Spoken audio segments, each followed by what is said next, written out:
गुरुर्ब्रह्मा गुरुर्विष्णु गुरुर्देवो महेश्वरः गुरुसाक्षात् परं ब्रह्म तस्मै श्री गुरवे नमः. నమస్కారం మాస్టర్. శ్రీ వి వి.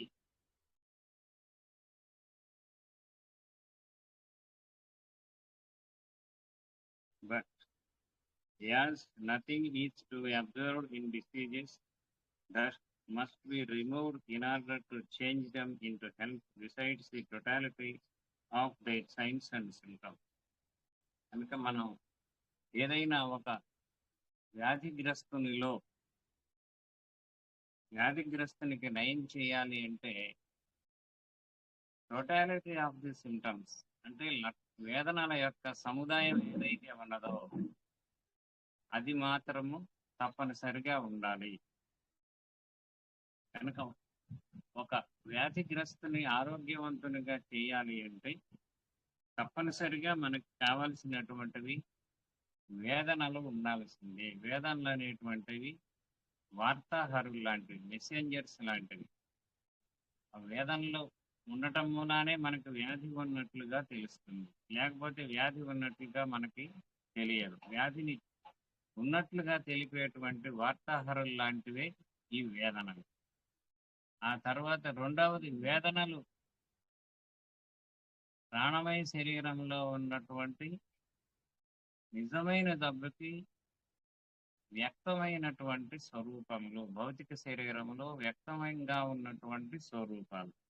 కనుక ఏ వ్యాధులు అయినా మనం తగ్గించవలసినటువంటిది totality of the symptoms. Totality of the symptoms కనుక మనం పూర్తిగా తీసివేయగలిగితే పూర్తిగా ఆరోగ్యం చేకూరినట్లే. అంటే భౌతిక శరీరంలో ఉన్నటువంటి టోటాలిటీ ఆఫ్ ది సిమ్టమ్స్ కనుక మనం పూర్తిగా తగ్గించగలిగితే అప్పుడు మనం దాని అర్థం ఏంటంటే ప్రాణమయ శరీరంలో ఏర్పడినటువంటి మార్పులన్నింటినీ కూడా మనం సర్దుబాటు చేసినట్టు లెక్క.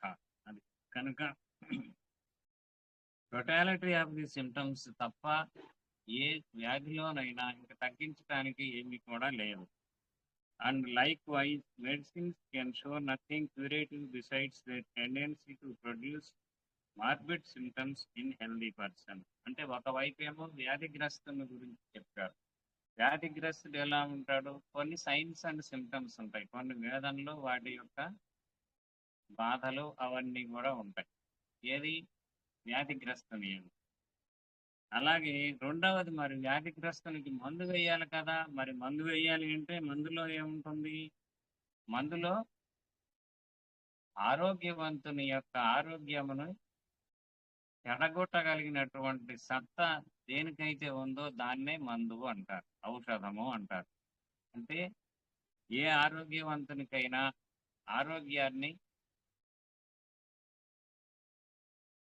ఆరోగ్యాన్ని చిన్న భిన్నం చేసేటువంటి, ఆరోగ్యాన్ని చెడగొట్టేటువంటి సత్తా సామర్థ్యము దేనికైతే ఉందో దాన్నే మెడిసిన్ లేకపోతే ఔషధము అంటారు. కనుక ఆరోగ్యవంతుని అనారోగ్యవంతునిగా చేయగలిగినటువంటి సామర్థ్యము ఎవరికైతే ఉన్నదో దాన్ని మందు అంటారు. అంటే ఆరోగ్యవంతునికి ఎవరైతే ఉన్నారో వారిని అనారోగ్యవంతులుగా చేసేటువంటి సత్తా ఏదైతే ఉన్నదో ఆ సత్తా, ఆ శక్తియే తిరిగి మనల్ని అనారోగ్యవంతుని చేసేటువంటి శక్తిగా పనిచేస్తుంది. అంటే మనల్ని తిరిగి ఆరోగ్యవంతులుగా చేసేటువంటి శక్తిగా పనిచేస్తుంది. కనుక can show nothing curative besides their tendency to produce morbid symptoms in healthy persons. కనుక ఆరోగ్యవంతునిలో మనకి ఈ మందులు ఏవైతే ఉన్నాయో, ఔషధాలు ఏవైతే ఉన్నాయో, అంటే ఒకవైపు ఏమో వ్యాధిగ్రస్తుల్లో టోటాలిటీ ఆఫ్ ది సిమ్టమ్స్ ఉన్నాయి అని చెప్పారు. రెండవ వైపు ఈ టోటాలిటీ ఆఫ్ ది సిమ్టమ్స్ ఎక్కడ ఉన్నాయి? ఆరోగ్యవంతుని యొక్క ఆరోగ్యాన్ని మనం మందులు కనుక వేస్తే ఆరోగ్యవంతుల యొక్క ఆరోగ్యాన్ని కూడా చెడగొట్టేటువంటి సామర్థ్యం ఈ మందులకు ఉంటుంది. అది కనుక produce morbid symptoms in healthy persons. కనుక ఆరోగ్యవంతునిలో మార్బిడ్ సిమ్టమ్స్ అంటే మార్బిడ్ యొక్క టోటాలిటీ అనేటువంటిది ఉంటుంది. And to remove them in diseased persons. మరలా దాన్ని వ్యాధిగ్రస్తునికి ప్రయోగించి ఆ మందుని ప్రయోగించి మనం ఆరోగ్యవంతునిగా చెయ్యటం అనేటువంటిది మనకున్నటువంటి టాస్క్ అన్నమాట. మనకున్నటువంటి దాన్ని ఏమంటారు, మనకున్నటువంటి ప్రయోగం. ఆ ప్రయోగం వల్ల మనకి అనారోగ్యవంతుని యందు ప్రయోగిస్తే మరలా తిరిగి ఆరోగ్యం అనేటువంటిది పునఃస్థాపించటం ఏదైతే ఉందో దాన్ని మనం వ్యాధిగ్రస్తునికి ఆరోగ్యమును చేకూర్చుట అంటాం. తర్వాత it follows on the other one hand that medicines only become remedies and capable of annihilating diseases because the medicinal substances by exciting certain effects and symptoms. కనుక ఒకవైపున మనకి ఏం తెలుస్తుందంటే మెడిసిన్స్ బికమ్ రెమెడీస్. ఔషధములు అంటే ఔషధములు రెమెడీస్ అవి వేరు. ఔషధాలు వేరు, remedies వేరు. ఔషధములు ఏ ఆరోగ్యవంతుని మీదైనా ప్రయోగించినప్పుడు కొన్ని లక్షణాలు ఉత్పత్తి చేస్తాయి. దాన్ని మెడిసిన్స్ అంటారు. రెమెడీ అంటే మందు అన్నమాట. మనకి దాన్ని మెడిసిన్నే రెమెడీగా వాడుకోవాలి. కనుక ఈ ఆరోగ్యవంతుని యందు ప్రయోగించినప్పుడు ఆరోగ్యవంతుని యందు కొన్ని స్పష్టమైనటువంటి కొన్ని టోటాలిటీ ఆఫ్ ది సిమ్టమ్స్ ని అవి ఉత్పత్తి చేయగలిగేటువంటి సామర్థ్యాన్ని కలిగి ఉంటాయి. అది కనుక become remedies and capable of annihilating disease. కనుక అవి ఎన్హీలేటింగ్ డిసీజెస్ వ్యాధుల్ని పూర్తిగా సమూలంగా నాశనం చేసేటువంటి లక్షణాన్ని కలిగి ఉంటాయి. Because the medicinal substance by exciting certain effects and symptoms, that is to say by producing certain artificial morbid state. ఎందుకని ఈ ఔషధాలు మనకి రోగాలను తగ్గించేటువంటి వాటిగా పనిచేస్తున్నాయంటే అవి ఆరోగ్యవంతుని యందు కొన్ని ప్రత్యేకమైనటువంటి లక్షణాలని ఉత్పత్తి చేసి ఒక రకమైనటువంటి కృత్రిమమైనటువంటి జబ్బు లక్షణాలని ప్రొడ్యూస్ చేస్తాయి. కనుక కృత్రిమైనటువంటి జబ్బు స్థితిని కల్పించేటువంటి శక్తివంతములైనటువంటివి మందులు. అది కనుక certain effects and symptoms, that is to say by producing certain artificial morbid state, removes and abrogates symptoms already present. కనుక అంతకు ముందే ఉన్నటువంటి వ్యాధిగ్రస్తునిలో ఉన్నటువంటి బాధలు ఏవైతే ఉన్నాయో అంటే టోటాలిటీ ఆఫ్ ది సిమ్టమ్స్ అంటే వేదనల యొక్క సముదాయం ఏదైతే ఉన్నదో అలాంటి సముదాయాన్ని పూర్తిగా తగ్గించటానికి పనికి వస్తాయి. To wit the natural morbid state we wish to cure. On the other hand, it follows that the totality of the symptoms of the disease to be cured, the medicine must be sought which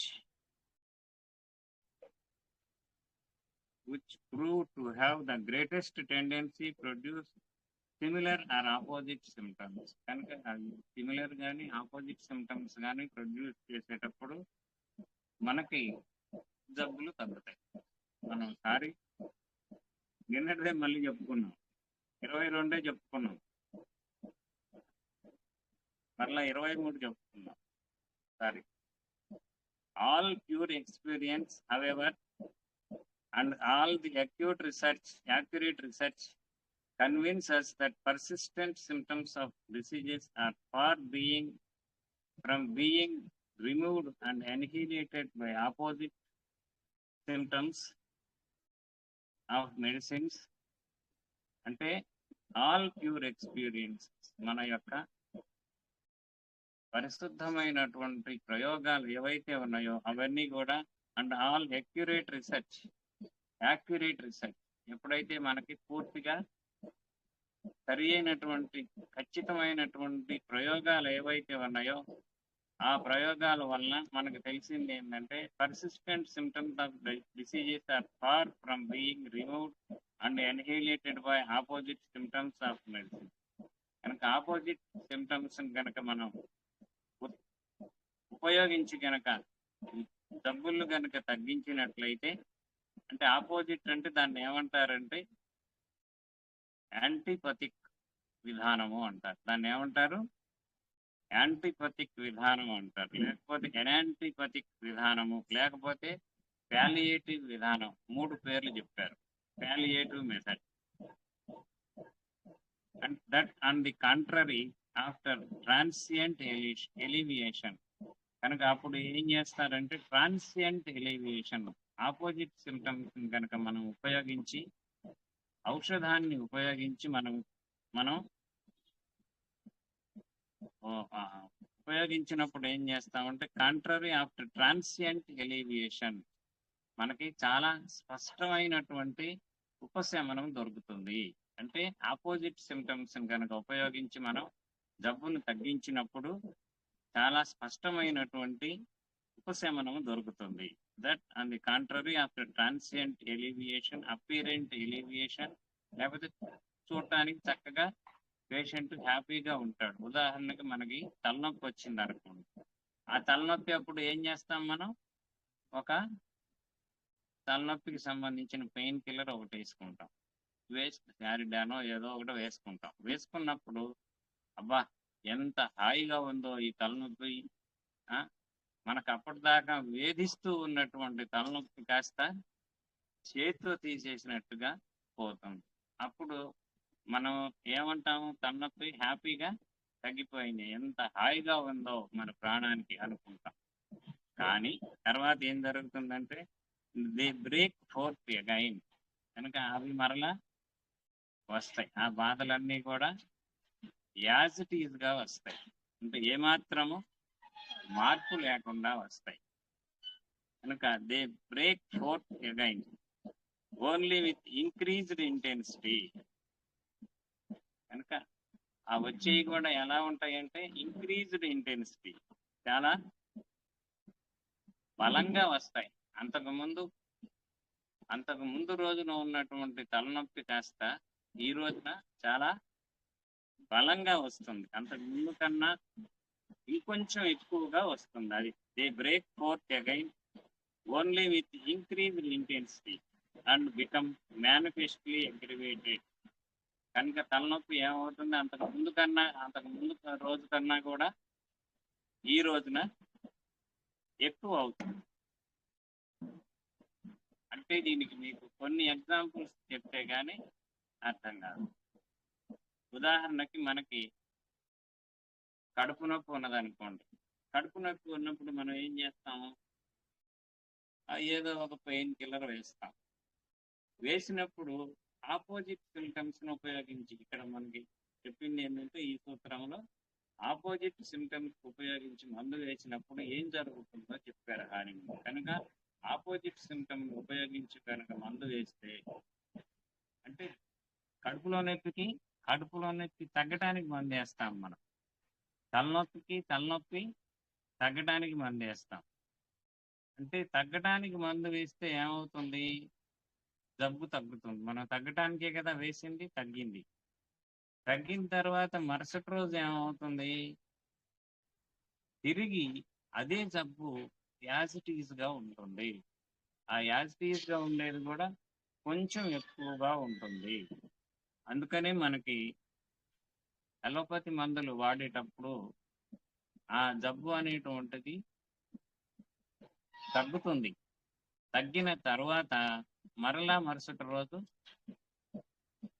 అంతకు ముందు కన్నా కూడా తీవ్రంగా ఎక్కువగా వస్తుంది. తలనొప్పి కావచ్చు, కడుపులో నొప్పి కావచ్చు, ఏదైనా సరే. దీన్ని ఏమంటారంటే యాంటీపథిక్ ట్రీట్మెంట్. అంటే ఉన్నటువంటి జబ్బుకి వ్యతిరేకమైనటువంటి లక్షణాలని ప్రదర్శించేటువంటి మందును వేయటం అనేటువంటిది, ఉదాహరణకి మనకి తలనొప్పి ఉన్నప్పుడు తలనొప్పిలో ఏం జరుగుతుందంటే ఆ వెసల్స్, బ్లడ్ వెసల్స్ ఏవైతే ఉన్నాయో, ఆర్టరీస్ ఏవైతే ఉన్నాయో అవి బాగా దగ్గరికి వస్తాయి, అంటే కాంట్రాక్ట్ అవుతాయి. ఆ తలలో ఉన్నటువంటి రక్తనాళాలు దగ్గరకు వస్తాయి.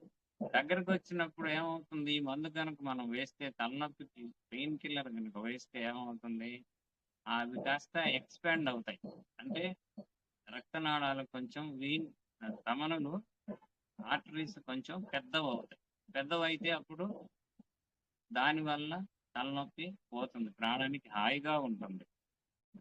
ఆ తర్వాత మరుసటి రోజు ఏమవుతుంది అంటే, మరుసటి రోజున ఆ మనకి దూరంగా వెళ్ళినటువంటి రక్తనాళాలు ఏవైతే ఉన్నాయో అవి దగ్గరకు వస్తాయి, మళ్ళా దగ్గరకు. అప్పుడు మళ్ళా మనం ఏం చేయాలి, ఇంకొక డోసు వేసుకోవాలి. మరుసటి రోజు ఇంకొక డోసు వేసుకుంటే మళ్ళా అవి దూరం అయిపోతాయి, అప్పుడు తలనొప్పి పోతుంది. ఇది జరిగేటువంటి ప్రాసెస్. కనుక ఈ ప్రాసెస్ జరిగేటప్పుడు మనం ఏం చేస్తామంటే, ప్రతిరోజు అదే మందు వేసుకోవాల్సి ఉంటుంది.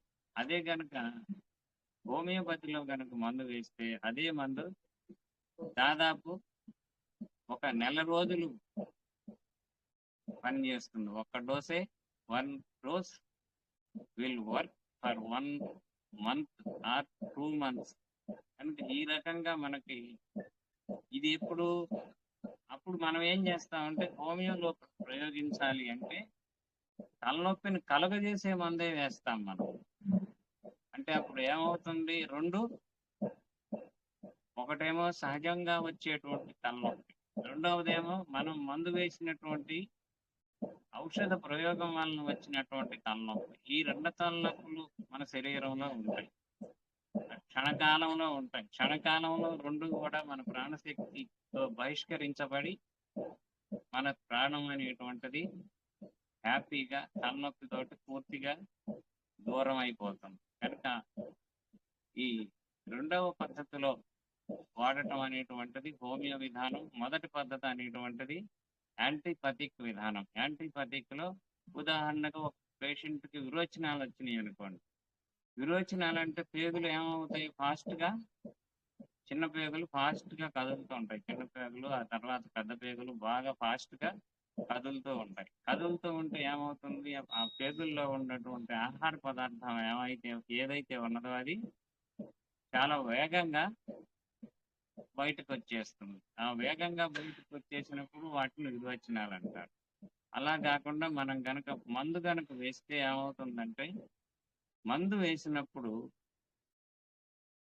ఈ యాంటీపథిక్ మెడిసిన్ ఏంటంటే పేగుల్ని అలాగా కదలటం అనేటువంటిది ఆపేసినప్పుడు విరోచనాలు ఇక కాదు అన్నమాట. ఇంకా విరోచనాలు ఆగిపోతాయి.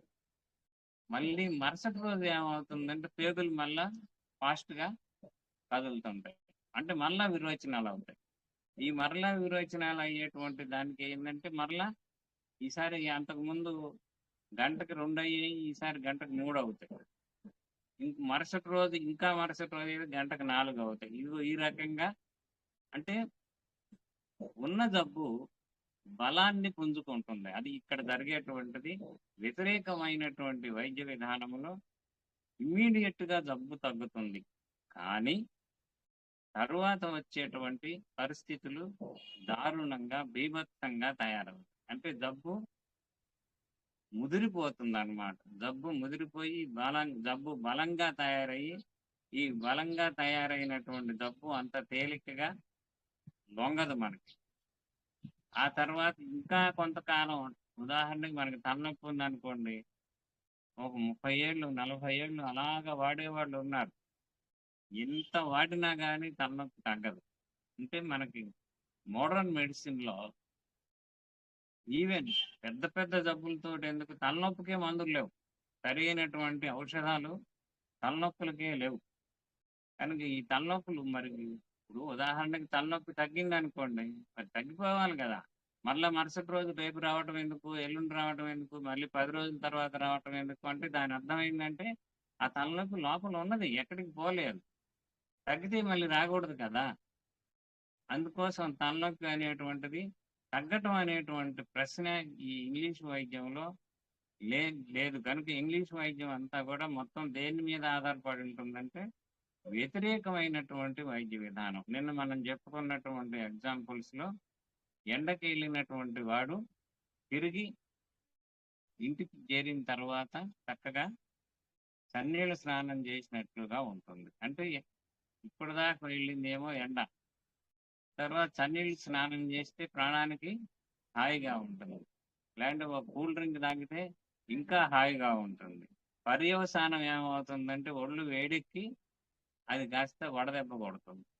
వడదెబ్బ కొడితే చాలా ప్రమాదం అన్నమాట. ఒక్కొక్కసారి ప్రాణాలు కూడా హరించుకుపోతాయి.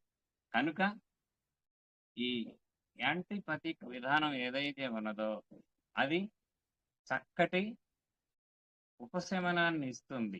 ఇమ్మీడియట్‌గా ఇస్తుంది. లేకపోతే ఇమ్మీడియట్‌గా ఉపశమనాన్ని ఇయ్యకపోతే ఈ ఇంగ్లీష్ వైద్యం వాళ్ళు ఎప్పుడో తట్టగుట్ట సర్దుకునేవాళ్ళు. ఆ ఇమ్మీడియేట్ ఉపశమనం మూలానే ప్రజలంతా కూడా దానికి అట్రాక్ట్ అవుతారు. ఇక్కడికి వచ్చేసరికి హోమియోపతి వైద్యానికి వచ్చేటప్పటికి ఇక్కడ ఏమవుతుందంటే అదే లక్షణాలు, అదే తలనొప్పిని, అట్లాంటి తలనొప్పిని ముమ్మూర్తులా పోలినటువంటి తలనొప్పిని ఉత్పత్తి చేసేటువంటి మందును మనం వేస్తున్నాం. వేసినప్పుడు ఏమవుతుందంటే ఈ సహజంగా వచ్చినటువంటి తలనొప్పి మళ్ళీ మన మందు వలన వచ్చినటువంటి తలనొప్పి 2 తలనొప్పులు ఉంటాయి. ఈ 2 తలనొప్పులు కూడా ప్రాణమయ శరీరంతోటి బహిష్కరించబడి మనం ఆరోగ్యంగా మిగులుతాం. ఇది జరిగేటువంటి విధానం.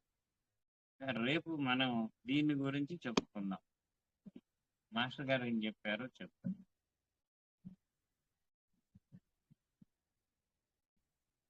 ఉపశమనము చేసినచో కేవలము తాత్కాలికమైనటువంటి మార్పిడి మాత్రము జరుగును. కనుక ఉపశమనం చేస్తే తాత్కాలికమైనటువంటి ఉపయోగం ఉంటుంది. అంటే మనకి ప్రత్యేకమైనటువంటి ఉపయోగం ఎన్నో రోజులు ఉపయోగం ఉండదు. ఇవాళ తలనొప్పి వస్తే అది ఇవాళ వరకే పనిచేస్తుంది. రేపు మళ్ళీ కావాలంటే రేపు మరలా తలనొప్పి రాకుండా ఉండాలంటే రేపు మరలా ఇంకొక మందు వేసుకోవాల్సి ఉంటుంది. అది కనుక ఉపశమనము చేసినచో కేవలము తాత్కాలికమైనటువంటి ఉపశమనం మాత్రము జరుగును. ఉపశమనమునకై నిర్ణయించబడిన ఔషధము నివారణ చేయటకు ఉపయోగపడదు. అసలు ఇది నోట్ చేసుకోవాల్సినటువంటి పాయింట్. ఉపశమనం చేసేటువంటి దేనికైతే ఏ జబ్బు కోసం అయితే మనం ఉపశమనం చేయటం కోసం మందు ప్రయోగించామో ఆ మందు నివారణకు పనికిరాదు.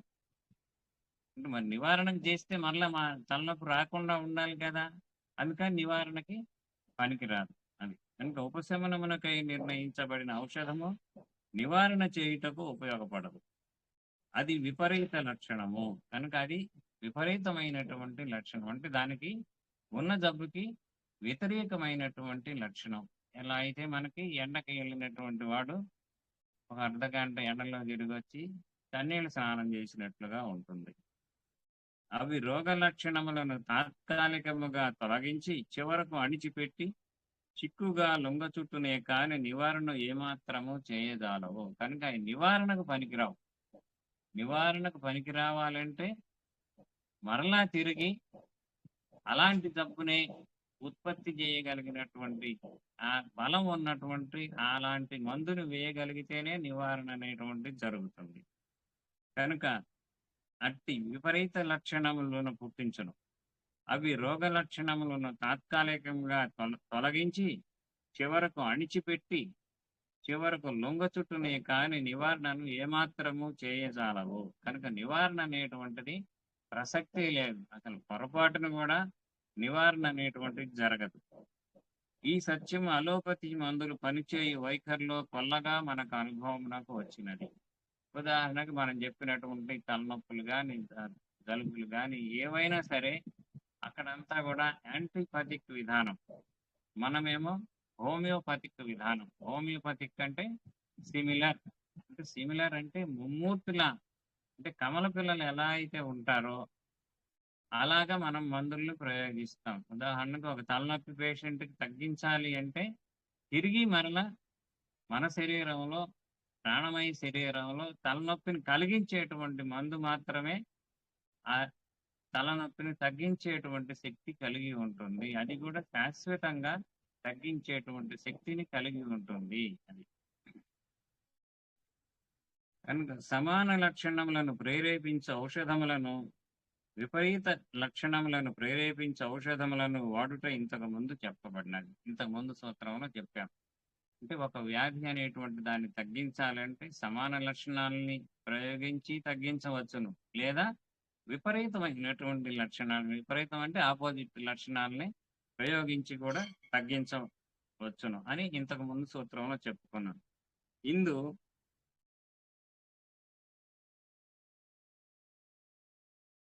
ఇందు విపరీత లక్షణ ప్రయోగ విధానం అందు ఇమిడియున్న సూక్ష్మాంశములు వివరింపబడుచున్నవి. కనుక ఈ విపరీతమైనటువంటి ఔషధాలను ప్రయోగించటంలో వచ్చేటువంటి మార్పులు ఎలా మనకి ఉపయోగకరంగా ఉండవో చెప్తున్నారన్నమాట. రోగి యొక్క బాధకు గాని, వేదనా సముదాయమునకు గాని వ్యతిరేకమైన లక్షణములను పుట్టించే ఔషధములను వాడినప్పుడు ఉపశమనము కలుగుతున్నది. అప్పుడు కూడా ఉపశమనం అనేటువంటిది ఉంటుంది. ఈ ఉపశమనం కూడా వేగంగా అది ఉంటుందన్నమాట. చాలా ఫాస్ట్ గానే ఉంటుంది. అది కేవలము తాత్కాలికము. ఆ రెండవది మర్చిపోకూడదు మనం. అది తాత్కాలికంగానే ఉపశమనాన్ని కలుగజేస్తుంది. తత్కాలం. మనకి తత్కాల టికెట్లు అంటాను చూడండి. అట్లా తాత్కాలికంగా మనకి ఉపశమనం ఉంటుంది తప్పితే పర్మనెంట్ గా శాశ్వతంగా ఉపయోగం ఉండదు.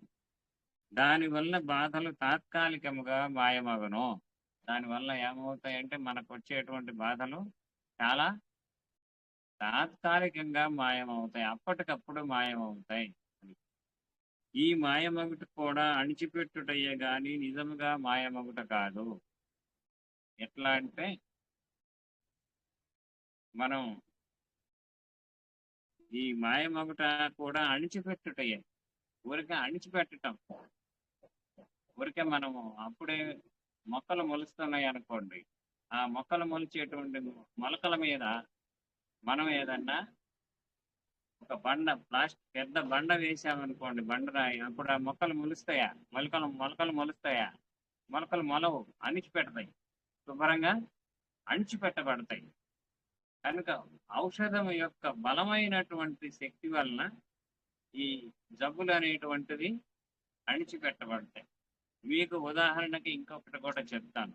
ఒక పిల్లవాడు అలిగాడు. ఎందుకు అలిగాడు? సినిమాకి వాళ్ళ అమ్మ భోజనం పెడుతూ ఉంటే నన్ను సినిమాకి తీసుకెళ్తే కానీ నేను భోజనానికి కూర్చోనన్నాడు. అప్పుడు వాళ్ళ అమ్మగారు ఏం చేసిందంటే, నేను సినిమాకి తీసుకెళ్ళను, మీ తాతగారు వస్తే అప్పుడు తీసుకోండి మీ తాతగారితో అన్నారు. సరే అందరూ కలిసి వాళ్ళ తాతగారిని పట్టుకొచ్చారు. వాళ్ళ తాతగారు ఏమన్నారంటే, ఎవరైతే మొట్టమొదట భోజనం చేస్తారో వాళ్ళనే నేను సినిమాకి తీసుకెళ్తానంటాడు. ఆ అలిగిన పిల్లవాడు అందరికంటే ముందొచ్చి కూర్చున్నాడు.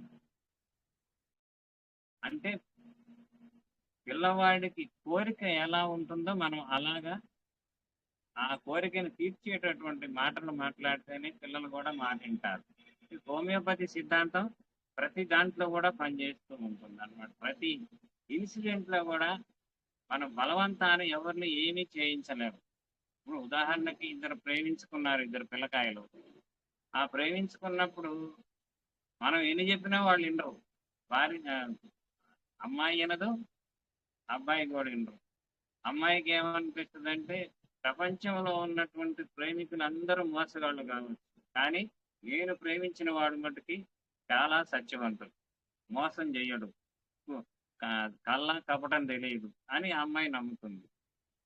వీడేం చేస్తాడు? వీడు మోసగాడు అనుకోండి, వీడు ఎట్లో గట్ల అమ్మాయిని బుట్టలో వేసే లెక్కలో చూస్తాడు. కనుక ఎట్లా ఉంటుందంటే వ్యవహారం వ్యతిరేకమైనటువంటి లక్షణాలను ప్రయోగించినప్పుడు అణిచిపెట్టడం మాత్రమే జరుగుతుంది. ఇద్దరు నిజంగా ప్రేమించుకుంటే గొడవలేదు. ఒకళ్ళు ప్రేమించుకొని ఒకళ్ళు వచ్చేసి ఊరికే ప్రేమ కోసమే నటన చేస్తుంటే అంటుంటే కావాలని ఆ అమ్మాయిని అనుభవించాలని నటన చేస్తూ ఉంటే అప్పుడు ఉండేటువంటిది దొంగ ప్రేమ అనమాట. కనుక ఈ దొంగ ప్రేమికుడికి మామూలు ప్రేమికుడికి తేడా తెలియదనమాట ఆడపిల్లకాయకు. అది కనుక ఏదైనా సరే మనకి కావాల్సినటువంటిది ఆ పిల్లలకి ఏదైతే సినిమాకి తీసుకెళ్తానంటేనే వాడు అన్నాన్ని కూర్చున్నాడు. కనుక వాడికి ఏదైతే కోరిక ఉందో లోపల ఆ కోరిక తీరిస్తే కానీ మన మాట వినరు. ఉదాహరణకి సినిమా కావచ్చు, ఏదైనా షికారు కావచ్చు, ఏదైనా కావచ్చు. అయిపోయిందా టైం? సరే, దగ్గర దగ్గర అయిపోయిందిలే. 2 నిమిషాలే ఉంది. 2 నిమిషాలు పూర్తి చేద్దాం. కనుక అది కేవలము తాత్కాలికం. దానివల్ల బాధలు తాత్కాలికముగా మాయమగును. ఈ మాయమగుట కూడా అణిచిపెట్టబడుటయే కాని నిజముగా మాయమగుట కాదు. వేదనలు రోగమున్నట్లు తెలియజేయు వార్తాహరుల వంటిది. వేదనలు ఎట్లా ఉంటాయి అంటే రోగం ఉన్నదని తెలియజేసేటువంటి వార్తాహరులు. వానిని అణిచిపెట్టినచో రోగం ఉన్నట్లు తెలియదు. కనుక వాటిని కనుక అణిచిపెడితే రోగం ఉన్నట్లు తెలియదు. అవి తెలియజేస్తుంటేనే మనకు రోగం ఉన్నట్లుగా తెలుస్తుంది. కనుక తెలియనప్పుడు నివారణ ఎట్లు సాధ్యము? ఈ మార్గమున వరుసగా కొంతకాలము ప్రయోగించినచో రోగం ఉన్నట్లు తెలియకుండానే ముదిరిపోవును. కనుక ఇట్లాగా మనం ప్రయోగిస్తుంటే కొంతకాలం జరిగేటప్పటికి రోగం ముదిరిపోతుంది. ముదిరి శరీర ధాతువులను కూడా పాడు చేయను. టిష్యూ చేంజెస్ అనేటువంటివి వస్తాయి. అవయవములు పాడైన తర్వాత నివారణ సాధ్యం కాదు. కనుక ఈ టిష్యూస్ అనేటువంటి కణజాలాలు అనేటువంటివి ఆరోగ్యవంతంగా ఉన్నప్పుడు మాత్రమే మందులు పనిచేస్తాయి. ఇక వ్యాధి అవయవ ధాతువులకు రాకముందే మానసిక వేదనలను ఇంద్రియ వికారములను ఆధారముగా చేసుకొని ఔషధ నిర్ణయం చేసి నివారణ చేయవలెను. కనుక వేదనలు మాయమగుటకు ప్రాణశక్తి యొక్క గమనము మార్చవలనే కానీ వేదనలను అణిచిపెట్టి దానితో చెలగాటమాడరాదు. కనుక వేదనలను అణిచిపెట్టడం అనేటువంటిది దానితోటి వ్యాధి అనేటువంటిది నివారణ కాదు. వేదనలు తత్వమున ఏర్పడిన ఆపదలకు వార్తాహరుల వంటివి. కనుక వేదనలు ఎట్లాంటివి అంటే మన తత్వంలో ఏర్పడినటువంటి ఆపద ఏదైతే ఉందో దాన్ని తెలియజేసేటువంటి మెసెంజర్స్ లాంటివి.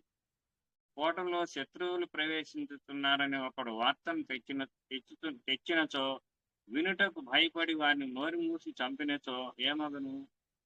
అంటే నాకు వ్యతిరేకంగా చెబుతావా అని మనం అట్లాగా ఆ వ్యతిరేకంగా చెప్పేదాన్ని వినటానికి ఇష్టపడలేదు అనుకోండి, అప్పుడు కోట తేలికగా శత్రువుల పాలగును. అట్లే విపరీత లక్షణ ప్రయోగము చేత వేదనలను అణిచిపెట్టబడి దానివల్ల రోగం ముదిరి పేషెంట్ చనిపోవను. అది నెక్స్ట్ నాకు వెళ్తా.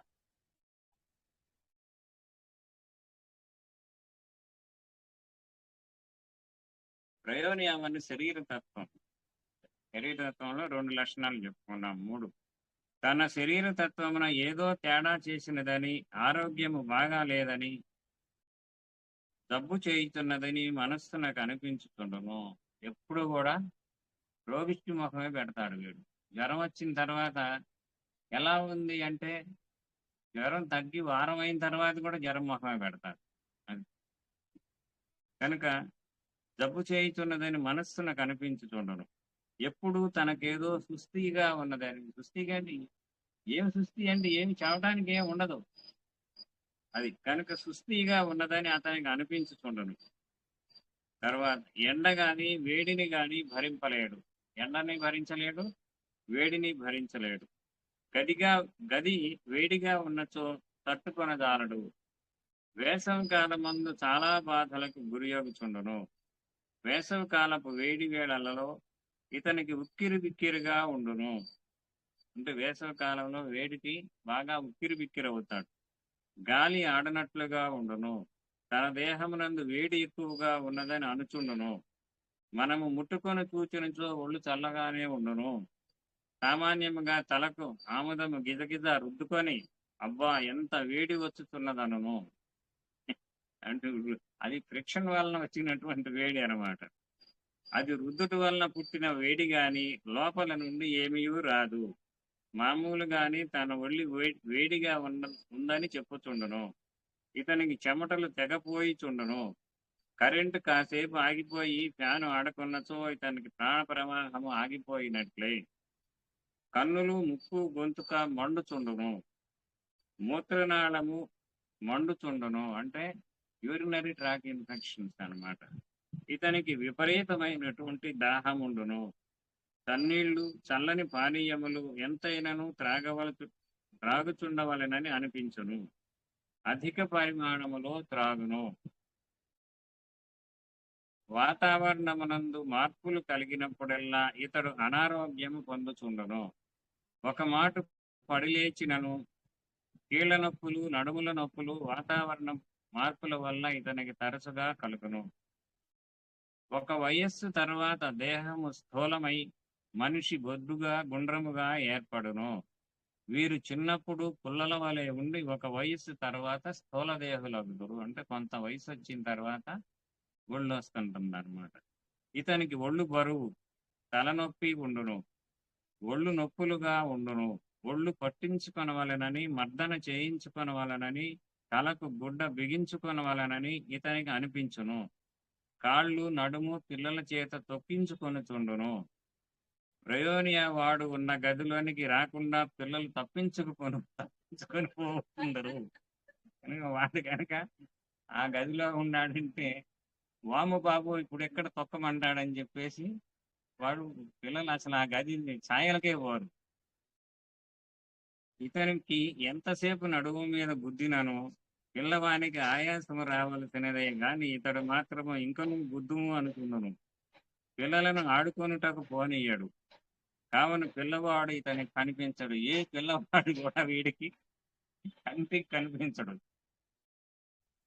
ఇతనికి ఎక్కడ పడితే అక్కడ శరీరంపై తిమ్మిరెక్కుచుండును. 5 నిమిషములు ఒక స్థితిలో కూర్చున్నచో లోపల జర్రులు పాకుతున్నట్లుండును.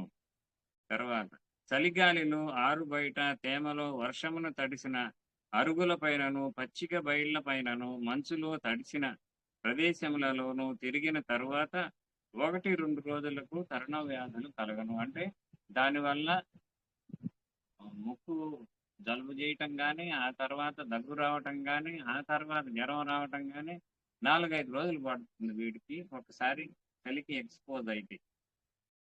తర్వాత భోజనము చేసిన తరువాత బ్రయోనియా వారిలో కొందరికి దగ్గు ఒక అరగంటయో 3/4 గంటయో బాధించును. 3/4 గంటయో బాధించును. కొందరికి అన్నము తిన్న తరువాత ఎక్కిళ్ళు వచ్చును. కొందరికి కడుపు నొప్పి కలుగుచుండును. తర్వాత బ్రయోనియా వానికి జబ్బు చేయనట్టి అపత్యపు వస్తువులు తినవల్లని ఆపేక్ష కలుగుచుండును. అంటే డాక్టర్ గారు ఫలానా వస్తువు నువ్వు తినకూడదంటే వాడు అదే కావాలంటాడు. అది అడిగినది ఇచ్చి తీరవలయను. ఎక్కువ పుల్లని పదార్థములు కోరుకోను. బాగా పుల్లటి పదార్థాలు కోరుకోను. మొన్న కార్బోవేజ్ లో చెప్పుకున్నాం కూడా వాడు కూడా చింతపండు తినడానికి ఇష్టపడతాడు. వాళ్ళ ఆవిడకి అర్థమైపోద్ది. ఏమి ఇంట్లో లేదంటే సరే చింతపండు తీసుకురా అంటాడు. అది భవిష్యత్తును గూర్చి పిరికితనముతో కీడును శంకించును. ఇతనికి వెచ్చని వాతావరణంలోనికి ప్రవేశించినప్పుడు బుర్ర పనిచేయకుండాను. అంటే బాగా వెచ్చటి వాతావరణం అయితే బుర్ర అయోమయంగా ఉంటుంది.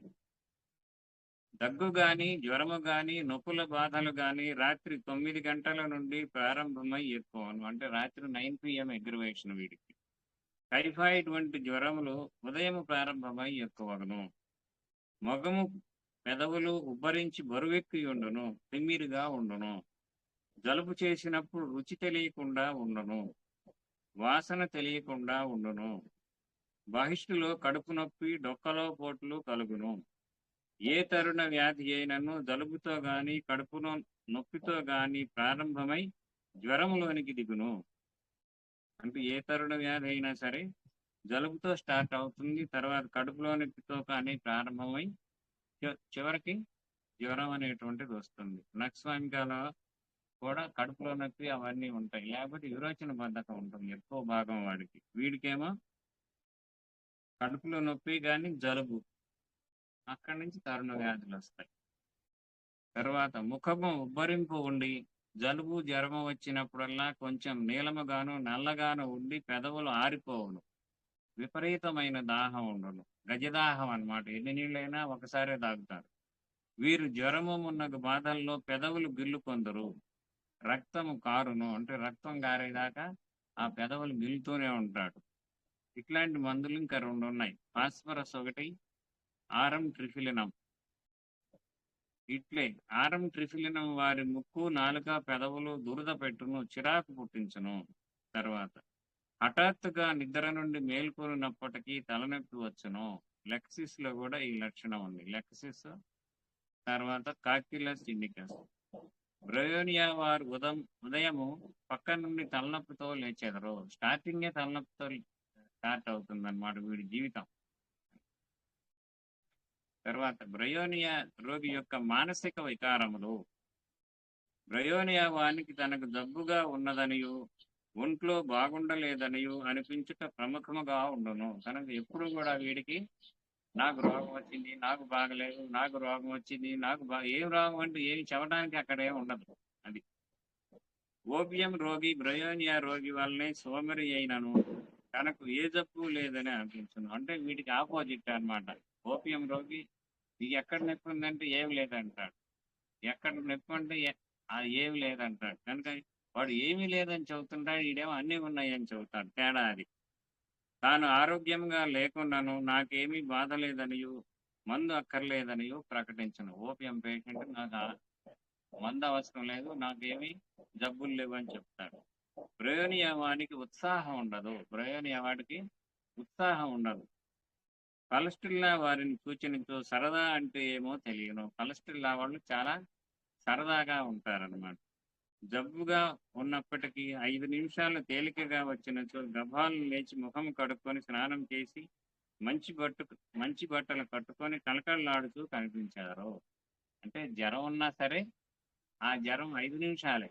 ఆ జ్వరం తగ్గిన 5 నిమిషాలు కాగానే టకటకా లేచి శుభ్రంగా మంచి బట్టలు వేసుకొని స్నానం చేసి హ్యాపీగా ఉంటారన్నమాట.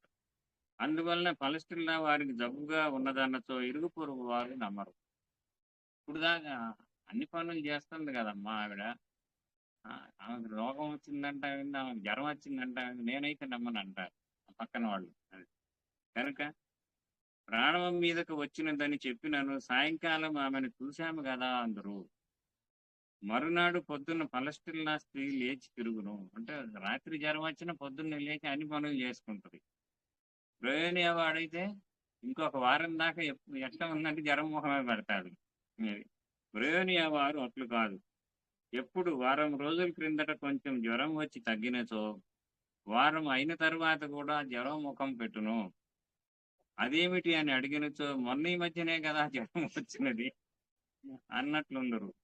కావున బ్రయోనియా రోగి జబ్బు చేయుటకు చాలా కాలం ముందుగాను జబ్బు తగ్గిన చాలా కాలం వరకును జబ్బు ముఖం పెట్టును. అంటే మనం హోమియో మందులు వేసుకుంటాం చూడండి, గంట ముందు ఏమి తినకూడదు, గంట తర్వాత ఏమి తినకూడదు. బ్రయోనియా వాడికి కూడా ఒక వారం ముందల నుంచే జ్వరం. అంటే జ్వరం రాకముందే వారం నుంచి నాకు బాగలేదు అంట. సరే తగ్గిన తర్వాత వారం తర్వాత కూడా ఎట్లుందంటే నాకు బాగలేదు అంటాడు. కనుక హోమియో మందుల పద్ధతిలో ఉంటుంది అనమాట బ్రయోనియా వ్యవహారం. పలస్టిల్లా వారు దీనికి విరుద్ధం. అరగంట తేడా ఇచ్చినచో కళకళలాడుతూ తిరుగుతుందరు. పలస్టిల్లా రోగి చనిపోయినను అతనికి జబ్బేమీ లేదు అని ప్రక్కవారికి అనిపించను. కనుక పలస్టిల్లా వాళ్ళు చనిపోయినా అయ్యో నిన్నటిదాకా బాగానే జరుగుతుంది కదమ్మా, ఆవిడకి ఏం జబ్బు అని అడుగుతారు. అట్లా ఉంటుంది అనమాట. వాడికి ఎప్పుడు వాళ్ళ పనులు వాళ్ళు చేస్తూనే ఉంటారన్నమాట. తర్వాత రెండవది, బ్రయోనియా వాడు చాలా చిరాకుగా ఉండును. కానీ నక్స్వామిక వాని చిరాకు వలె కాదు. నక్స్వామిక వాని చిరాకు చాలా తీవ్రముగా ఉండును. బ్రయోనియా వాడు చిరాకులో ఏడ్చుతుండును. అంటే నక్స్వామిక వాడికి ఏడవటం ఉండదు, కొట్టడమే. ఇతనికి మాట్లాడుటకు ఇష్టం ఉండదు. అంటే మాట్లాడటం అనేటువంటిది ఇష్టం ఉండదు. ప్రశ్నలకు సమాధానం చెప్పుటకు గాని ఆలోచించుటకు కానీ ప్రయత్నం చేసినచో బాధలు ఎక్కువై దేహము పుండు వలె అనిపించను. అందుకని మాట్లాడేవాడు. అన్ని విషయములు తెలియచునే ఉండును కాని మాట్లాడడు. మూర్ఖుని వలె మొగము పెట్టును. బుర్ర పని చేయదు.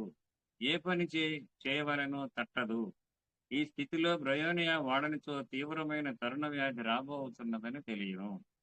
దేహమందు ఎక్కడో వచ్చి ఏర్పడినదని గ్రహించవలెను. తర్వాత ఇతరులు తమను వచ్చినచో ఇష్టం ఉండదు. అంటే ఫ్రెండ్స్ అది రిలేటివ్స్ కానీ వాడికి బాగలేదు చూద్దామని అనుకున్నారనుకోండి, వాడికి ఇష్టం ఉండదు. తన్ను చూచుటకు క్షేమము కనుగొనుటకు ఎవరైనా వచ్చినచో బాధపడును. పలకరించినచో చాలా చిరాకు పడును. ఎవ్వరును రాకుండా ప్రశాంతముగా నున్నచో బాగుండదు. తనకేదో హాయి కూర్చుటకై వచ్చు వారిని చూడబుద్ధి కాదు. ప్రాణము విసుగెత్తును. అందుకని బ్రయోనియా వాడు ఏం చేస్తాడంటే లోపల గదిలోకి పోయి చక్కగా దుప్పటి కప్పుకొని చీకటి ఉండాలన్నమాట. వాడికి బాగా చీకటి గదిలోకి పోయి దుప్పటి కప్పుకొని వెలుతురు చూడలేరు, సౌండ్ వినలేరు. కనుక టీవీ ఎక్కువ సౌండ్ పెడితే కోపం వస్తుంది. అందుకని లోపల గదిలో పోయి చక్కగా పడుకుంటారు అనమాట. ఎవరు నన్ను ప్రశాంతంగా పడుకోనియండి అంటాడు. ఆ తర్వాత పిల్లలు ఎవరన్నా టీవీ పెట్టినా, తర్వాత అక్కడ ఎవరన్నా మాట్లాడుతూ ఉన్నా సరే కోపం అన్నమాట. ఒక్కొక్కసారి తందాం అనిపిస్తుంది. కానీ లేచి తన్నేసరికి బాధలన్నీ ఎక్కువ అవుతాయి. అందుకని తనలేడు. అది లోపల తంతుంటాడు అనమాట వాళ్ళని. మానసికంగా తంతూ ఉంటాడు. అది జబ్బుగా ఉన్నప్పుడు ఇతనికి ఇంటి వద్దనే ఉండవల్లే అనిపించును. కనుక జబ్బుగా ఉన్నప్పుడు ఇంట్లోనే ఉందాం అనిపిస్తుంది. ఇతరుల ఇంట్లో కూడా ఉండలేడు. ఆసుపత్రికి తీసుకొని వెళ్ళవలసినంత తీవ్రముగా జబ్బుగా ఉన్నను తీసుకువెళ్ళనితో సంతోషముగా ఉండడు. కనుక వాడికి ఇంట్లోనే బాగుంటది. ఇల్లే వైకుంఠం అన్నమాట వాడికి. అచ్చట ఉండబుద్ధి పుట్టదు. అంటే హాస్పిటల్లో ఉండబుద్ధి పుట్టదు. నన్ను ఇంటికి వెళ్ళుడని ఆతురతతో రెట్టించుచుండును. ఇంటిలో ఉన్నను నిద్రలో ఇంటికి పోయిదమని కలవరించును. జ్వరములో సంధిగుణము వచ్చినప్పుడు గాని మెదడు వాపు వ్యాధులు, కపాల జ్వరములు అంటే సెరెబ్రల్ ఫీవర్స్ అన్నమాట. ఇంటిలో తనను ఇంటికి తీసుకెళ్ళండి కానీ మనం ఇంటికి పోదామని కానీ అరుచుచుండను. అంటే ఇంట్లోనే ఉంటాడు కానీ నన్ను ఇంటికి తీసుకెళ్ళమంటుంటాడు. పిల్లవాడు కూడా ఇంటికి పోదామని ఏడ్చును. ఈ లక్షణము ఇంకొక మందుకు లేదు. మెటీరియా మెడికాలో ఏ మందుకు కూడా ఈ లక్షణం లేదు. ఒక బ్రయోనియాకి మాత్రమే ఉన్నది. తనకు సుస్థిగా ఉన్నదనే అభిప్రాయం బ్రయోనియా వానికి సుఖముగా ఉండును. అంటే నాకు ఏమి బాగలేదంటే వాడికి ఆనందంగా ఉంటుంది అనమాట. మూలుగుట ఎందు ఇతనికి సదుపాయముగా ఉండును. మూలుగుతుంటాడనమాట. ప్లాటినా వానికి తనకు జబ్బుగా ఉన్నట్లు ఇతరులకు తెలియట ఇష్టముగా ఉండదు. ప్లాటినా వాడికి తనకు జబ్బు చేసిందని ఇతరులకు తెలియట, అంటే నాలాంటి వాడికి జబ్బు చేయటం ఏంది అనేటువంటి ఆలోచన అన్నమాట వాడికి. కావున మూలగడు. ఇక ఆర్నిక వాడు తనకు ఉత్తరోత్తర ఏమైనా జరిగినచో ఇంటిలోని వారు ఏ విధముగా స్పందించెదరో చూచెదమని ఇప్పుడు జబ్బుగా ఉన్నట్లు నటించము. అంటే నాకు ఎప్పుడో జబ్బు వస్తే ఇంట్లో వాళ్ళు ఎలా ప్రవర్తిస్తారో చూద్దామని జబ్బు ఉన్నట్టుగా నటిస్తాడు. అంటే పెద్ద దొంగ ఉండకూడదు అనమాట. తనకేదియో కావలసి ఉన్నది, కానీ బ్రయోనియా వానికి ఏమి కావాలనో తెలియదు. దానికోసమే తడవులాడును. ముఖ్యముగా తరుణ వ్యాధుల్లో ఈ లక్షణము వర్తించును. ఈ అలమరల్లో తలుపు తీయమనను. అందులో పండ్లు రొట్టె అన్నీ ఉండును. అవన్నీ వెదకుకొని చూచును. మరలా తలుపు వేయమను. ఏదియో తెమ్మను. ఏమిట్రా తెమ్మంటావు? పలహారం తింటావా, పండ్లు తింటావా, పాలు తాగుతావా, చెరకు రసం తాగుతావా, ద్రాక్ష రసం తాగుతావా? ఇట్లా అడిగినచో ఏదో ఒకదానికి అను.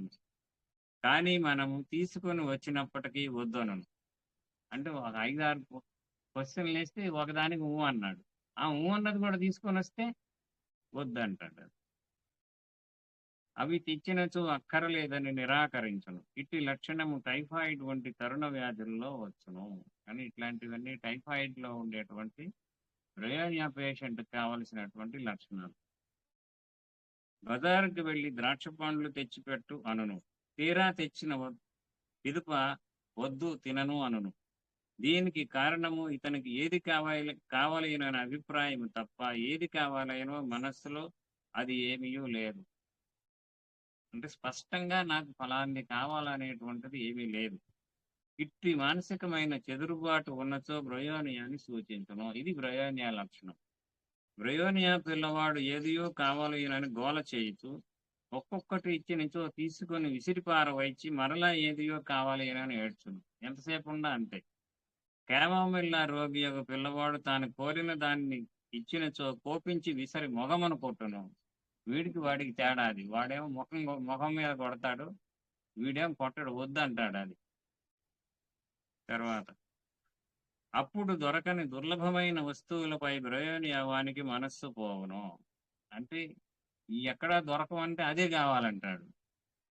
ఏదైనా పదార్థము దొరకదని అనిపించినప్పుడు వెంటనే ఆ పదార్థము తినవాలని అనిపించును. దొరకదని తెలిసిన వస్తువునే కావాలని గోల చేయును. సాధించి తెచ్చి ఇచ్చినచో చూచి వెంటనే అక్కరలేదను. సరే, తంటాలు పడి ఆ ఊరు ఈ ఊరు పోయి తెచ్చారనుకోండి, వద్దంటాడు. టైఫాయిడ్ లో జ్వరం ఎక్కువగా ఉన్నదనుకోండి, సంధిగుణాలతో ఉరకయో ఏదియో వాగుచున్నాడు. వైద్యుడు రాత్రి 10 గంటల సమయమున ఇతనికి లేత కొబ్బరి బోండం పోయించండి అన్నాడు అనుకోండి. ఇప్పుడు రాత్రి 11 అయింది, షాపులు ఎక్కడ ఉంటాయి, ఉండవు. ఇప్పుడు రాత్రిపూట కొబ్బరి బోండం కొట్లు లేవు, దొరకదండి అన్నచో బ్రయోనియా రోగి కొబ్బరి బోండం తాగకపోతే చనిపోయేదనని అనిపించును. అవతల వాడు ఆ మాట అనరాదు. మెదలకుండా సరిపుచ్చితే పర్వాలేదు గాని మానసికముగా అది దొరకదను అంశము పట్టినచో ఇక అంతే, ఇక ఇప్పుడే తేవాలేనని అనును. బాబు ఎలాగైనా కొబ్బరి బొండం ఇప్పుడే తెప్పించండి అనును. ఇతనికి ఇది ఒక రోగము. అవతల వాడు ఎచ్చట నుండియో ఎలాగో అలాగా దానిని తెచ్చి ఇచ్చినచో బ్రయోనియా రోగి బోండమును పక్కన పెట్టునే గాని స్వీకరించడు. ఇంత కష్టపడి పాపం వీళ్ళు అడావుడి చేసి కొబ్బరి బోండం తెచ్చిచ్చారనుకోండి, ఆ బోండాన్ని పక్కన పెట్టునే గాని స్వీకరించడు. అనగా దానిని తెచ్చినప్పటికీ అతడు సంతృప్తుడగును. అంటే కొబ్బరి బోండం చూస్తే వాడికి రోగం పోయినట్టే. అది. తర్వాత 40 ఏండ్ల క్రితము ఢిల్లీలో ఎన్ఎం చౌదరి అని హోమియో వైద్యుడు ఉండేవాడు. బెంగాలీ వాడు ఇతడు. ఇతడు అంతర్జాతీయ ప్రసిద్ధి చెందినవాడు. ఒకసారి ఒక అమ్మాయికి చాలా రోజుల నుండి జ్వరముగా ఉన్నది. రోజులంటే ఇంకా నెలల పాటు ఈ అమ్మాయికి జ్వరం తగ్గదు. ఏ వైద్యుడు ఎంత యత్నించిననో జ్వరం తగ్గుటలేదు. ఈయన వచ్చి ఏమి తింటావు అని అడిగాను. తనకు నిమ్మకాయ ఊరగాయ వేసి అన్నం పెట్టించండి అని ఆమె మాటి మాటికి అడుగు సాగినది. ఆమె నిమ్మకాయ పచ్చడి పెట్టి అన్నం పెట్టమన్నది. ఇంట్లో వాళ్ళు చెప్పారు. వారం రోజుల నుండి ఈమె నిమ్మకాయ ఊరగాయ అడుగుతున్నదని. కానీ వైద్యులు దీనిని ఆమెకు నిరాకరించరు. కానీ డాక్టర్స్ ఏం చేస్తారు, ఆ నిమ్మకాయ ఊరగాయ తింటే ఆమె వాంతులై ఇబ్బంది పడుతుంది అని చెప్పేసి, ఇది జనరల్గా అంటే ఫీవర్స్లో ఏమవుతుందంటే అన్నం తింటే వాంతులు అవుతాయి, అందుకని అన్నం పెట్టొద్దు అంటారు. కనుక ఈ ఊరగాయ తిన్నచో ఈమె చనిపోవునని వారి భయం. ఈ చౌదరి అనే వైద్యుడు నిమ్మకాయ ఊరగాయని తెప్పించి ఆ సీసాను తెరిచి ఆ అమ్మాయి ముందు పెట్టారు. మందేమియు ఇయ్యలేదు, ఆమె తిన్నది. మరునాడు సాయంకాలం నాకు జ్వరం నార్మల్కు వచ్చినది. అంటే కొన్ని నెలల తరబడి జ్వరం అన్నటువంటి అమ్మాయికి నిమ్మకాయ పెడితే తగ్గిపోయింది. ఏ మందు ఆమెకి వద్దని ఆ వైద్యుడు సూచించడు. జబ్బు చేసిన రోగి కోరిన వస్తువులన్నింటినీ పట్టిక వ్రాసుకొని ఉన్నచో వానిలో జబ్బును నివారింపచేయు వస్తువు ఒకటి ఉండునని హానిమని చెప్పాను. ఇది కూడా హానిమని చెప్పింది. కనుక పేషెంట్ ఏవైతే కోరుకున్నాడో వాటిల్లోనే ఆమెకి, అంటే ఆయనకి కానీ ఆమెకి కానీ జబ్బు తగ్గటానికి కావలసిన వస్తువు ఉంటుంది అనేటువంటిది హానిమన్ గారు చెప్పారు. ఈ వైద్యుడు ఆ సూత్రమును అమలుపరచను. దీనిని ఆధారంగా కొని పాశ్చాత్య దేశాల్లో కొన్ని దశాబ్దాలుగా కొత్త దిశలలో వైద్యం సాగుతున్నది. దీనిని ఇన్స్టింక్టివ్ థెరపీ అంటారు. సహజాతములకు అభిరుచులతో వైద్యం. ఏ జబ్బు చేసిన వారికైనాను సరే అన్ని వస్తువులు అక్కడ ఆసుపత్రిలో ఉంచుడు. ఆ రోజు రోగి ఏ వస్తువు తినవలెనని అనిపించనిచో ఆ వస్తువు అక్కడే తినవలెను, మిగిలినవి తినరాదు. అంటే ఇది ఒక థెరపీ అన్నమాట. తర్వాత ఆతురత, భయం. బాగా ఆదుర్దాగా ఉంటుంది, భయంగా ఉంటుంది, మానసిక ఆందోళన, బుర్ర పనిచేయకుండుట అను లక్షణములు బ్రయోనియాలో వారికుండును. చల్లని గాలి సోకుచున్నచో చాలా వరకు ఇట్టి మానసిక లక్షణములన్నీ ఉపశమించను. అంటే చల్లటి గాలి ఉంటే ఇట్లాంటివన్నీ కూడా కొంచెం తగ్గుతాయి. ఇతడు కిటికీలు తెరవమని కోరును. గది వెచ్చగానున్నచో ఈ సంధి లక్షణములు వారికి ఎక్కువగును. గాలి చల్లగా వీచుతున్నచో బ్రయోనియా పిల్లలు హాయిగా నిద్రించెదరు. ఎపిస్సు, పలస్టిల్లా, సల్ఫరు రోగులు కూడా ఈ లక్షణము కలదు. పలస్టిల్లా కార్బోవైట్ రోగుల విషయంలో చల్లని గాలి సోకినప్పుడు వారికి బాధలు ఉపశమించును. తర్వాత బ్రయోనియా వానికి ఆర్సనిక్ ఆల్బం వాని వల్లే మృత్యు భీతి. బ్రయోనియా వాళ్ళకు కూడా మృత్యు భీతి ఉంటుంది. తన జబ్బు తగ్గదని నిరాశ కూడా ఉండును. పూజా వారికి కూడా తన జబ్బు తగ్గదను నిరాశ ఉండును. బ్రయోనియా వాని మనస్సు దిగులుగా తాను రోగియను భావముతో నిండి ఉండును. నిద్ర నుండి లేచిన వెంటనే తానెప్పుడు చనిపోవదునో ఆ తేదీ నిర్ణయించును. నిద్ర నుంచి లేవగానే మొట్టమొదటి వచ్చేటి నేను 16వ తారీఖు చచ్చిపోతాను రా అని చెబుతాడు. కనుక మరణించు సమయము సైతము నిర్ణయించును. మరణించే టైం కూడా చెప్తాడు. ఇతరుల మరణ సమయమును కూడా ఎంపిక చేయును. ఒక్కొక్కసారి ఆ పక్కన ఉన్న వాళ్ళు కూడా పలానా రోజు వాళ్ళ గుండె గొహిళ్ళు అంటది. కనుక తాను చనిపోవద్దునని ఖరారుగా అనిపించుట వలన బ్రయోనియా వైద్యుడు తనను పరీక్షించుటకు ఇష్టపడ్డావు. ఎట్లాగూ చచ్చిపోయేవాడిని, నువ్వు పరీక్ష చేసేది ఏమి, నేనే చచ్చిపోతానుగా అంటాడు. కనుక ఈ లక్షణము ఆర్సనిక్ ఆల్బం వారికిని, పూజా వారికిని కలదు. అయితే బ్రయోనియా వానికిని ఆర్సనిక్ ఆల్బం వానికిని ఒక వ్యత్యాసం కలదు. ఆర్సనిక్ ఆల్బం వాడు అతిగా అస్థిమితముగా, మిక్కిలి చురుకుగా, కంగారుగా ఉండను. కనుక ఆర్సనిక్ ఆల్బం వాడేమో అస్థిమితంగా ఉంటాడు, మిక్కిలి చురుకుగా ఉంటాడు. బ్రయోనియా వాడు మందకోడిగా ఉండను. వీడేమో మాటలు అయ్యే 2 మాటలు, ఇద్దరు మందులకి అదే మాటలు. కానీ వీళ్ళకి తేడా ఏంటంటే వీడు హడావుడి మ్యాను, వాడేమో స్లో మ్యాన్. అది తర్వాత ఇతనికి ఉన్న చోటు నుండి కదల బుద్ధి పుట్టదు. అంటే బ్రయోనియా వాళ్ళేమో ఏ ఊరికి పోరు. అంటే నాలాంటి వాడు అనమాట, ఎక్కడికి పోడు, ఉన్న చోటు నుంచి కదలడు. అది ఇంకా అంటే వీళ్ళకి గ్రహాలు ఎట్లా ఉంటాయంటే గ్రహాలు కూడా ఆ జాతక చక్రంలో అలాగే ఉంటాయి. ఫాస్ట్ గ్రహాలు ఉంటాయి అన్నమాట. కనుక 3 రోజుల నుండి దుప్పటి అలాగే ఉన్నది. ఆ పక్క మార్చేదనని భార్య చెప్పినచో తనను లేవమనేదరని అక్కరలేదులే, నోరు మూయాను. దుప్పటి 3 రోజుల నుంచి మార్చకుండా అలాగే ఉందంటే అక్కర్లేదు. అంటే కదలాలి కదా వీడు. కదలాలంటే వీడికి ప్రాణం ఒప్పదు. అది పర్వాలేదులే, నాకు లేని చికాకు నీకెందుకు అనను. ముందు గదిలో కూర్చోండి, ఈ గది కొంచెం ఫినాయిల్తో తుడిచెదను అని చెప్పినచో ఏమీ అక్కర్లేదని కదులుట అన్నచో ఇతనికి ప్రాణమునకు వచ్చినట్లు ఉన్నది. చిరాకు, కోపము, ఏడుపు వచ్చును. ఏమాత్రము కదలిక గాని, శారీరక పరిశ్రమ గాని బాధలు ఎక్కువ చేయను. కనుక దానివల్ల బాధలు ఎక్కువ ఉంటాయి. ఎందుకని వీడు కదలడు. హాయిగా పక్కపై వీపు పెట్టి దిండు పెట్టుకొని పరుండగోరును. హాయిగా పడుకుంటే ఎంత హాయిగా ఉంటుందో వాడికి. శరీరం ఏ భాగము కూడా కథలను ఇష్టపడడు. అంటే ఏ భాగం కూడా, కాలు గాని, చెయ్యి గాని, ఏ చిన్న భాగం కూడా కదలడానికి ఇష్టం ఉండదు వీడికి. చీటికి మాటికి చికాకు పడను. తనకు జబ్బుగా ఉన్నదనే అభిప్రాయం మాత్రం ఇతనికి హాయిని కూర్చును. నాకు రోగం ఉందంటే వాడికి హాయిగా ఉంటుంది అన్నమాట. మనస్సుకి ఇష్టమైన పదార్థములు నోటికి రుచించవు.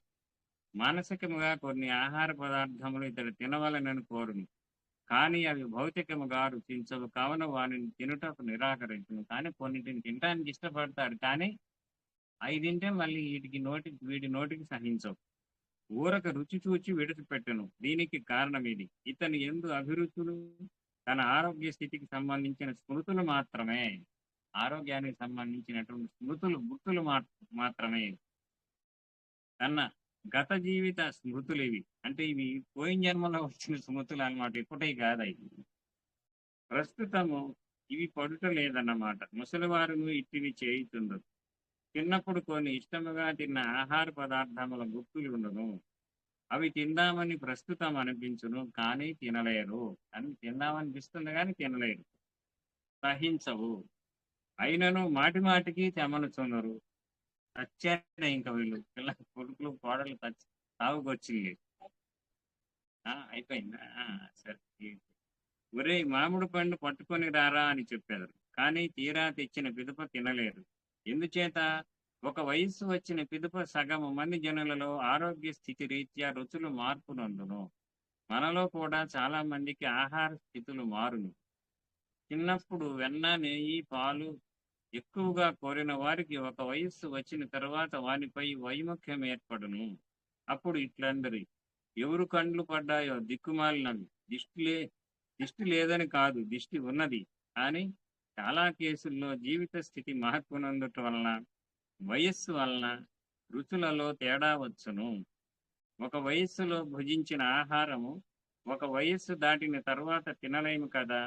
కానీ పూర్వం తినిన అలవాటు చొప్పున తిందామని అనిపించుకుండును. ప్రయోనియావాడు తనకు జబ్బు చేయకముందు వస్తువుల మీద ఉన్న ప్రీతి కొద్దియు అది తీసుకొనిరా, ఇది తీసుకొనిరా అనుచుండును. పల్నాటి వీరులకు బ్రయోనియా జ్వరము వచ్చినచో పచ్చిమిరపకాయను తీసుకొనిరా అనుచుందరు. తీసుకొని రాగా నోరు పూచి ఉండుటచే నాలుక మీద పెట్టుకొనలేరు. ఇలా కొద్దిగా వాసన చూచి ఇదిగో పక్కన పెట్టు అని ఇచ్చివేయుదురు. మనకు టైం అయింది ఇవాళకి. రేపు నెక్స్ట్ చూద్దాం.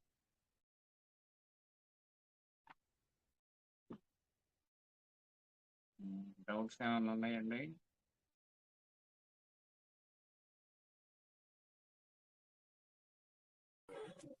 సార్ నమస్తే సార్. హలో హలో వినబడుతుందండి? Hello hello